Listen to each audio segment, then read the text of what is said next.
31 अगस्त को गश इत्जॉन और करमाए तुजुर, 1 सितंबर को तुर्कमिया जो कल की घटना थी, और आज 2 सितंबर को इब्राहिमी मस्जिद, और तीनों हिब्रोन में, जो कि ऐतिहासिक जगह आपको बता चुका हूं, यूनेस्को वर्ल्ड हेरिटेज साइट है, और उसमें फिलिस्तीनी रेजिस्टेंस ने हमले पे हमले करके ये बुरा हाल कर दिया आईडीएफ का कि आप विश्वास नहीं करेंगे। ये जो हमले हो रहे हैं, जो जेनिन में नॉर्थ वेस्ट बैंक में इजरायली मारे जा रहे हैं, जब से उन्होंने 28 अगस्त से अपना इन्वेजन ऑफ वेस्ट बैंक शुरू किया, हिजबुल्लाह से जो लड़ाई नॉर्दर्न फ्रंट पे होनी थी उससे डर के और ध्यान डाइवर्ट करने के लिए जो वेस्ट बैंक में लड़ाई छिड़ी है, उसका जो परिणाम निकल के सामने आ रहा है आप तो जानते हैं। मैंने आपको बताया कि करमाए तुजर और गश इत्जॉन में 6 इजरायली सेटलर्स घायल हुए, ब्रिगेडियर एक ब्रिगेडियर मेजर जनरल के साथ। उसके बाद 1 सितंबर को तुर्कमिया में जिस तरीके से 3 इजरायली सेटलर्स मार दिए गए, आज इब्राहिमी मस्जिद में बड़े लेवल पर गोली चली है और उसके बारे में पूरा सिक्योरिटी कॉर्डन है, एक भी खबर नहीं आने जा रही है।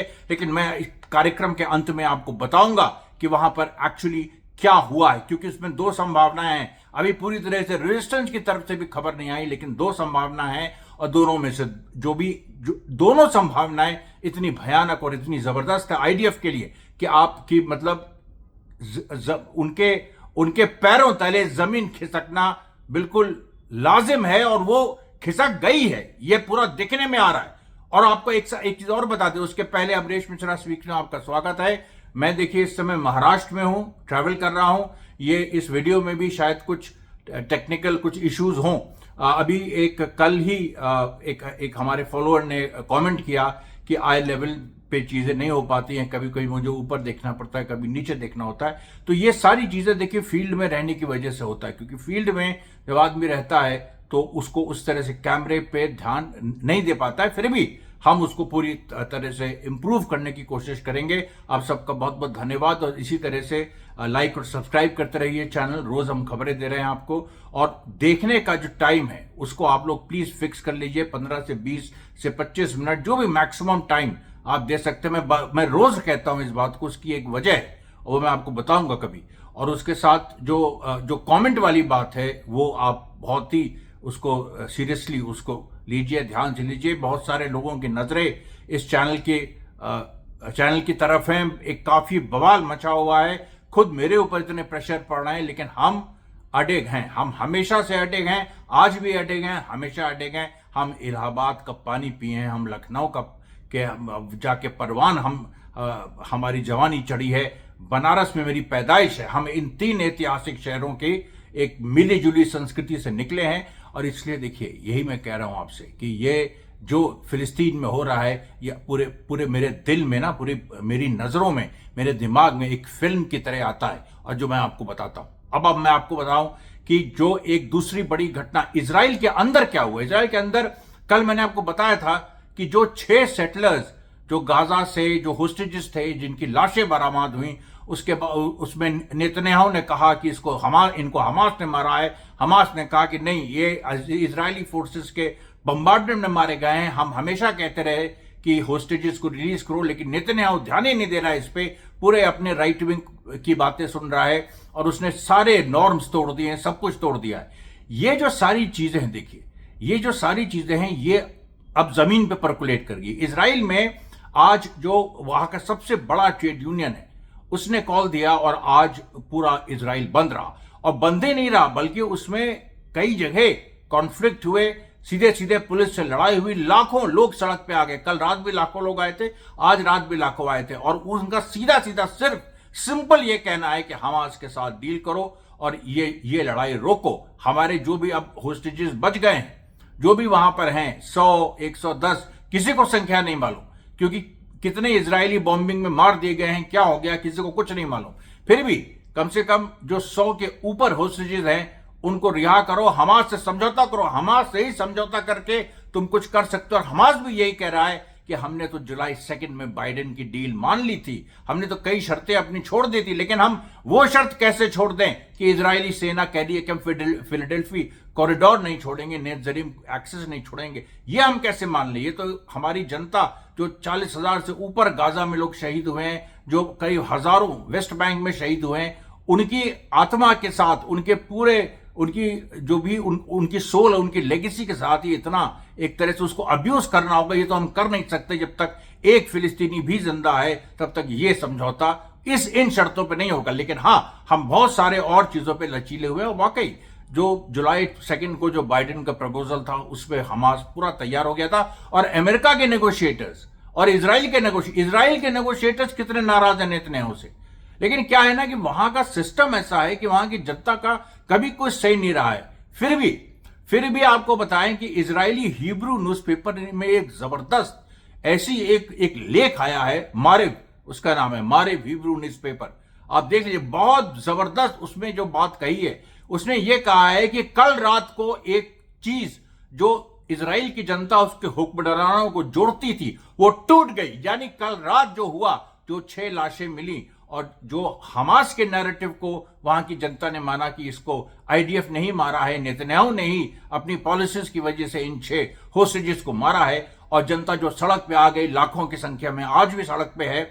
ये एक fundamental cord which bound the people of Israel with its founders and with its leaders has broken, वो टूट गया है। और वो क्या था? एक ट्रस्ट था कि जहां कुछ भी हो जाए, जो इजराइल के हुक्मरान ने जिन्होंने कहा था कि ये प्रॉमिस लैंड है, ये यहूदियों की प्रॉमिस लैंड है, यहां पर आके यहूदी रह सकते हैं पीसफुली, यहां किसी से कोई झगड़ा नहीं है, यहां पर हम सबके साथ मिलजुल के रहेंगे, अरब्स भी रहेंगे, ये भी रहेंगे। इस तरह की बातें जो लच्छेदार की, लेकिन जो किलिंग की है उन्होंने, जो यहां की जनता को भी पता नहीं चला, अब पता चल रहा है। 1948 का जो नकबा, हजारों फिलिस्तीनी मार दिए गए। अभी जो फिलिस्तीनी, अब तो उनके सामने है कि 40,000 से ऊपर गाजा में मारे गए, औरतें और बच्चे कितने ज्यादा मारे गए। वेस्ट बैंक में जो हो रहा, पूरे जगह जो पूरा एक आतंक फैला हुआ है, और उस आतंक का जो जवाब हमास ने दिया है अपने काउंटर क्रांतिकारी आतंक से, कि पूरी तरह से, मैंने जो आपको बताया कि जो इब्राहिमी मस्जिद में जो गोली चली है उसके पास,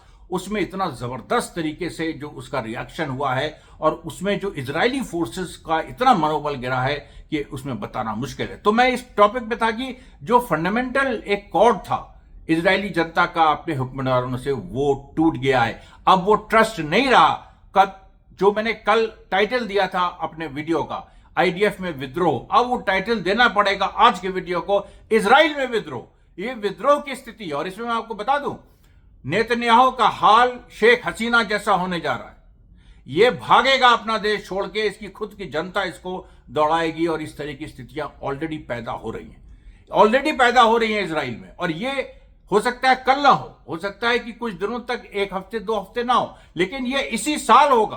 क्योंकि देखिए 7 अक्टूबर बहुत दूर नहीं है साहब, एक एनिवर्सरी आ रही है 7 अक्टूबर 2023 को, जो एक हमास ने हमला किया था। अब बस आज 2 सितंबर है, और बस 1 महीने बाद और 5 दिन बाद 7 अक्टूबर है। 7 अक्टूबर के दिन क्या होगा? 7 अक्टूबर के दिन आप सोचिए क्या होगा। एक एक दिन गिनिए।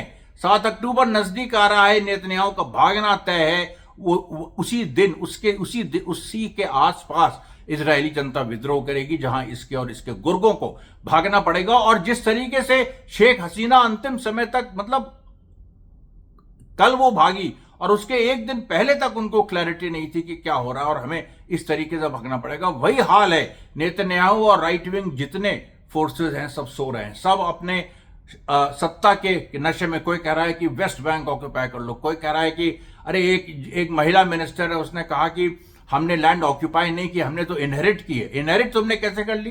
तुम उसकी वारिस हो। जो यहां पर, मतलब ये अब जो यूएनओ का रेजोल्यूशन है कि तुम उसकी वारिस नहीं हो, ये जमीन पैलेस्टीनियंस की है, उसको भी नकार रही हो।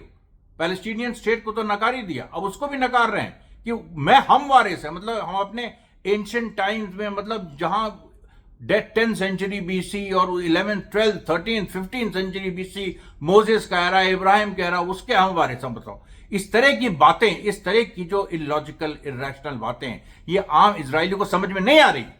और यही चीज, यही डोमिनेंट नैरेटिव बन रहा है। और अब हम उस घटना पे आते हैं।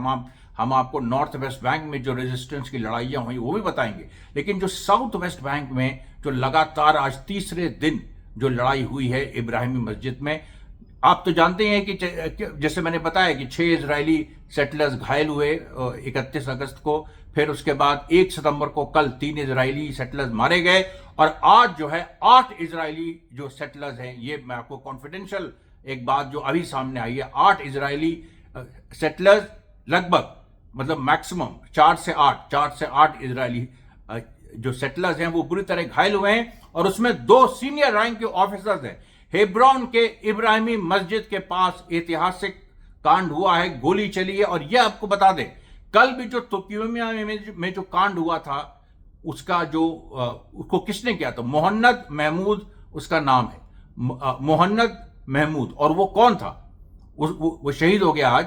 वो पैलेस्टीनियन अथॉरिटी का ऑफिसर था, और पैलेस्टीनियन अथॉरिटी को अभी 3-4 दिन पहले फिलिस्तीनी रेजिस्टेंस ने अपील किया था कि पैलेस्टीनियन अथॉरिटी के जो ऑफिसर्स हैं वो विद्रोह करें महमूद अब्बास के खिलाफ, वो जो उनका गद्दार नेता है, और ये शुरू हो गया। कल ही देखिए जो एक एक्स ऑफिसर था मोहन्नद महमूद करके, उसी ने वो जो तुकीमिया का ऑपरेशन था वो किया था, और उसके बाद वो फिलिस्तीन अथॉरिटी के पास गया संरक्षण के लिए, उन्होंने मना कर दिया, उसी के बाद वो मारा गया। तो वो सीधे सीधे अब हाथ महमूद अब्बास का उसमें आ गया। और आज की जो इब्राहिमी मस्जिद की घटना है उसमें भी पैलेस्टीनियन अथॉरिटी के ही एक्स ऑफिसर्स इन्वॉल्व है। जहां पर एक्स ऑफिसर्स इन्वॉल्व हैं वहां पर जो अभी सर्विंग ऑफिसर्स हैं वो कब विद्रोह कर देंगे, वो कब महमूद अब्बास को मार देंगे, ये पूरी बात हो रही है।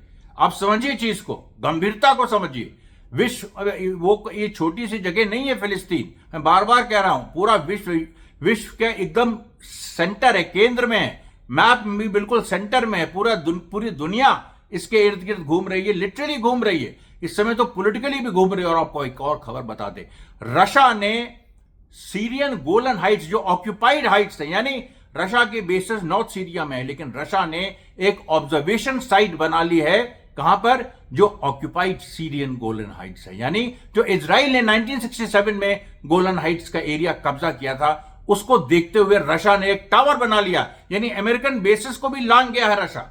और रशिया ने क्यों बनाया ये सीरियन गवर्नमेंट की समझौते के साथ, ये पैलेस्टीनियन रेजिस्टेंस की सहमति के साथ, ये ईरान की सहमति के साथ। और ईरान की जो बात आती है तो बार बार वही चीज आती है कि जो तलवार लटक रही है ईरान की, वो और ज्यादा धारदार हो रही है, और ज्यादा खतरनाक हो रही है। इसको 1 मिनट के लिए भी जो लोग जिनके दिमाग में ये बात है कि ईरान रिटेलिएट नहीं करेगा, बिल्कुल नहीं। ईरान देखिए इस समय जिस पूरी स्थिति में है, वो कोई कत्लेआम नहीं मचा सकता है सिविलियंस का। इस समय बहुत ही महीन नोक पे है, क्योंकि फिलिस्तीनी राज बिल्कुल मिलने वाला है, बिल्कुल मिलने वाला है। ईरान का जो एक्शन है वो तय करेगा। और ईरान अगर किसी बड़े लीडर को टारगेट कर दे और उसमें 3 और 4 को निपटा दे तो बात खत्म हो जाएगी।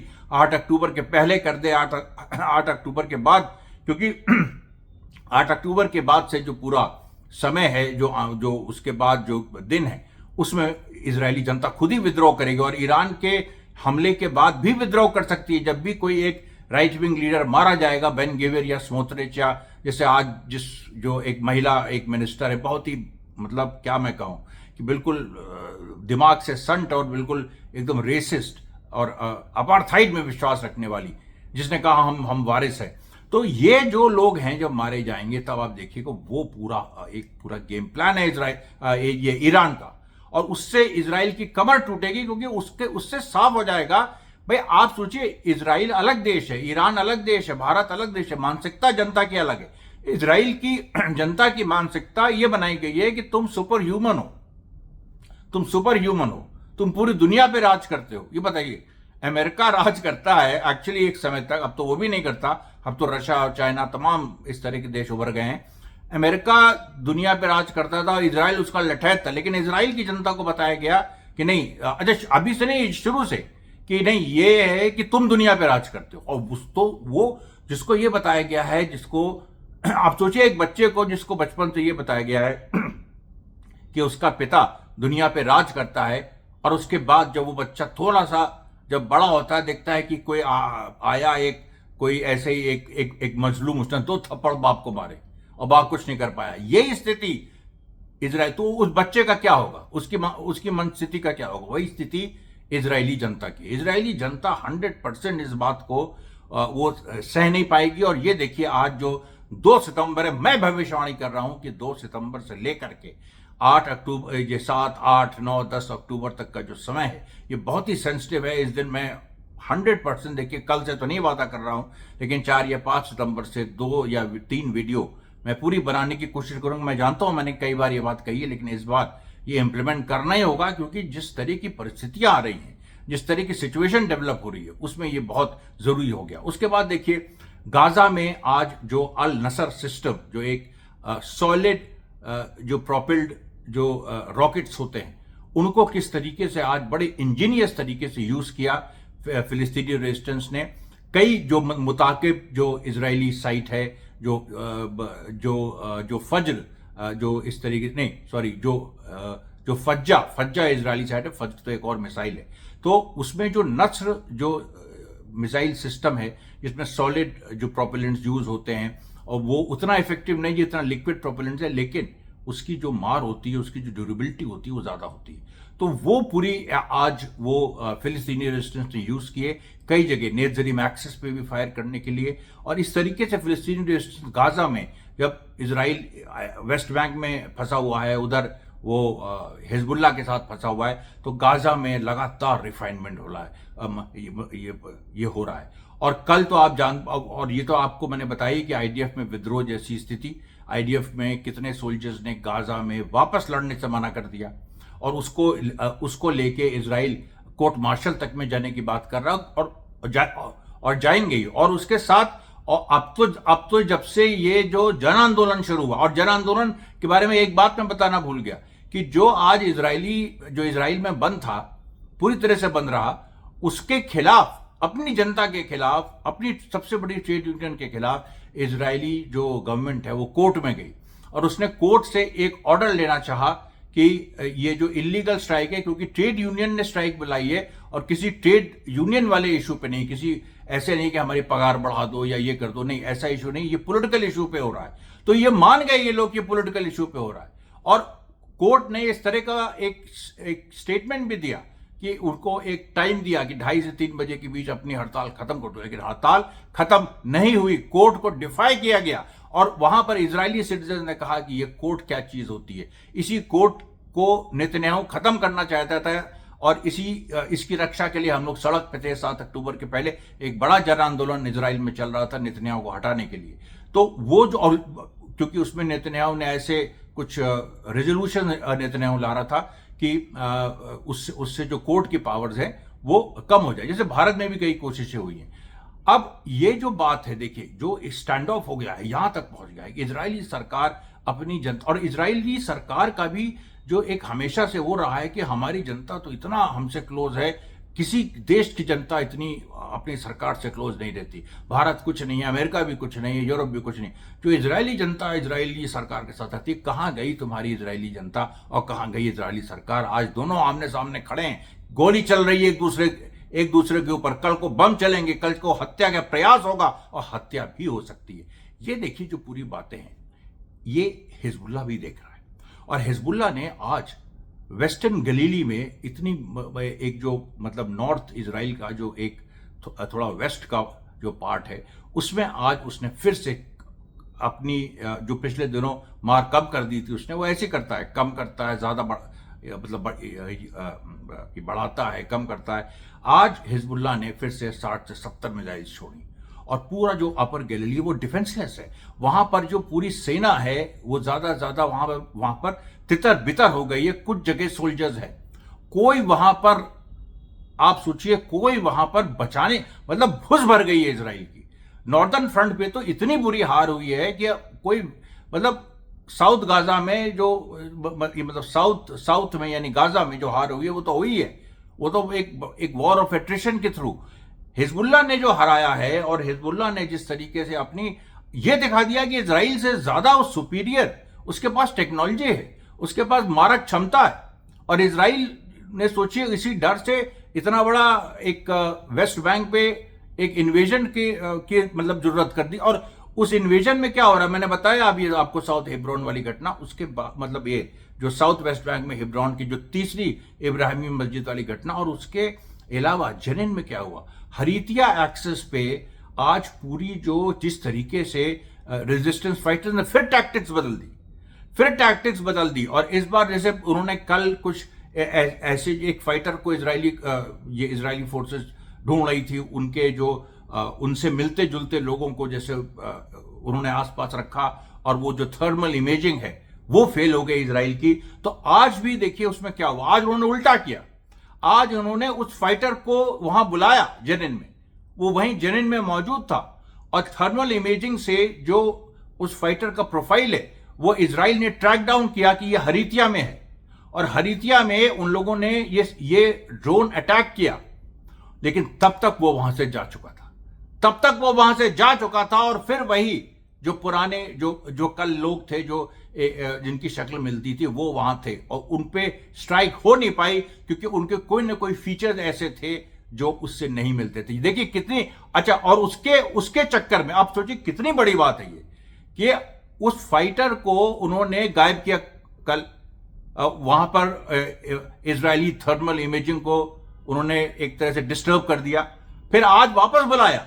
इजरायली थर्मल इमेजिंग जो पूरे ड्रोन्स हैं उन्होंने फिर पकड़ा, फिर चिन्हित किया, वहां फिर अपने वो भी भेजे, सैनिक भी भेजे, उस पर मैं आ रहा हूं। सैनिक जब भेजे तो क्या हुआ, सैनिक भी भेजे, और वहां से फिर वो हट गया लास्ट मोमेंट पे, फिर वही जो मिलने जुलने की शक्ल है, लेकिन उनकी नाक थोड़ी सी अलग का।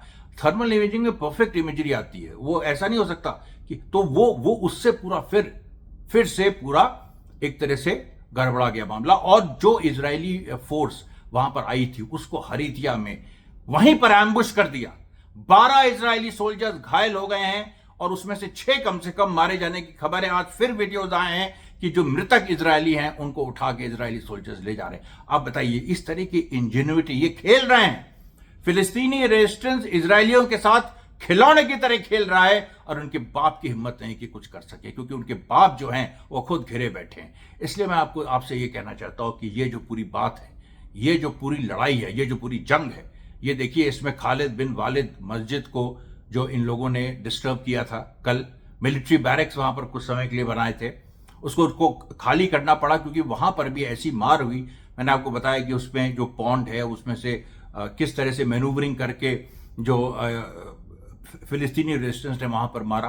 तो वो जो पूरी एक घटना है, उस घटना में जो इजरायली सोल्जर्स मारे गए, तो आज एक खत लिखा अरबिक में, फिलिस्तीनी रेजिस्टेंस ने एक खत लिखा और सीधे आईडीएफ रैंक्स में भेजा, हिब्रू में भी लिखा, अरबिक में भी लिखा, और उसमें लिखा कि तुमने हमारे खालिद बिन वालिद मस्जिद को, हो सकता है कि मेरे प्रोनाउंसिएशन में खालिद बिन वालिद की कुछ समस्या है, कुछ लोग शायद उसको पॉइंट आउट कर रहे हैं, उसके लिए मैं माफी चाहता हूं, लेकिन जो चिट्ठी लिखी और जिस उसमें यह लिखा था कि तुम जितनी बार हमारी पवित्र जगह दूषित करोगे, जितनी बार तुम हमारी पवित्र जगह दूषित करोगे, उतनी बार हम तुम्हारे दूषित मन और तन को हम पवित्र कर देंगे, यानी ऊपर पहुंचा देंगे।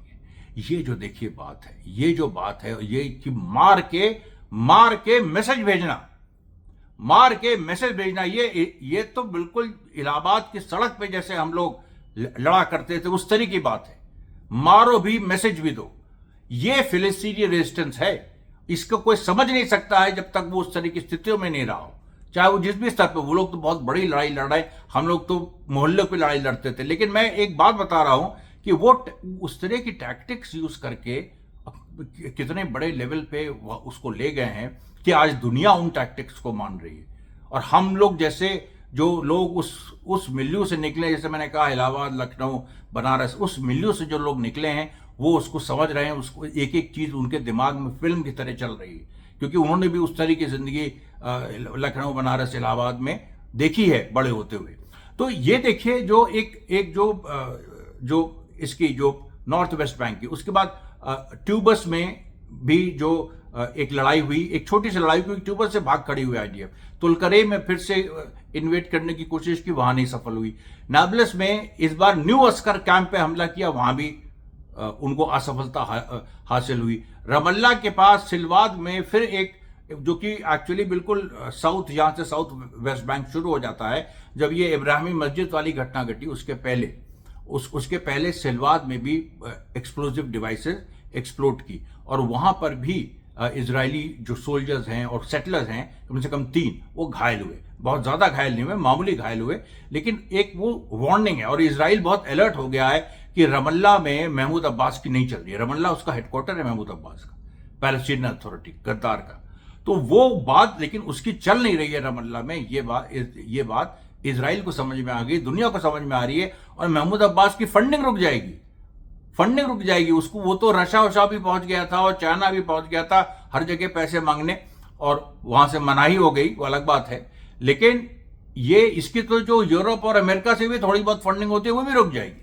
तो ये आप देखिए, हर मतलब अगर इसराइल कई फ्रंट पे लड़ रहा है और एक ऑपरेसर होके, यानी एक पूरा जालिम होके कई फ्रंट पे लड़ रहा है, तो जो सप्रेस्ड हैं, जो लोग मतलब इंसाफ की लड़ाई लड़ रहे हैं, जो मजलूम हैं, वो भी कितने फ्रंट पे लड़ रहे हैं, हर फ्रंट पे लड़ रहे हैं। पैलेस्टीन अथॉरिटी से लड़ रहे हैं, इसराइल से लड़ रहे हैं, अमेरिका से लड़ रहे हैं, अगल बगल के जो अरब देश हैं जो साथ नहीं दे रहे उनसे लड़ रहे हैं लगातार।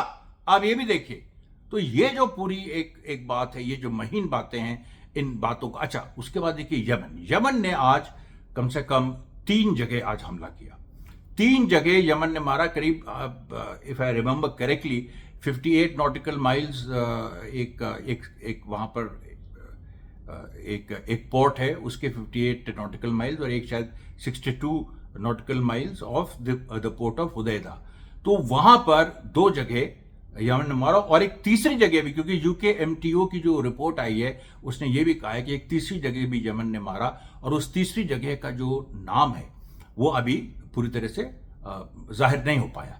तो ये मैं आपसे कह रहा हूं कि ये देखिए, जो एक समग्र, जो पूरी पिक्चर, जो एक समग्र तस्वीर पूरी उभर के आती है। आप ही फैसला करिए, आप ही फैसला करिए कि जंग के मैदान में क्या सूरत हाल है, जंग के मैदान में कौन जीत रहा है, कौन हार रहा है। ये जो ऐतिहासिक लड़ाई लड़ी जा रही है, जो कल को मिडिल ईस्ट में रीजनल या विश्व युद्ध की तरफ भी ये बढ़ सकती है, तो वो आज जमीन पे कौन जीत रहा है, इजराइल हार रहा है कि नहीं हार रहा है, इजराइल हर तरफ से घिर गया है कि नहीं घिर रहा है। और इस पे आप जरूर कमेंट करिएगा, इस बात पे कमेंट करिए कि कौन जीत रहा है, और इसको आप अपने लोगों तक पहुंचिए। आप लोगों के पास एक बड़ी ताकत है, आप सोशल मीडिया का यूज करिए।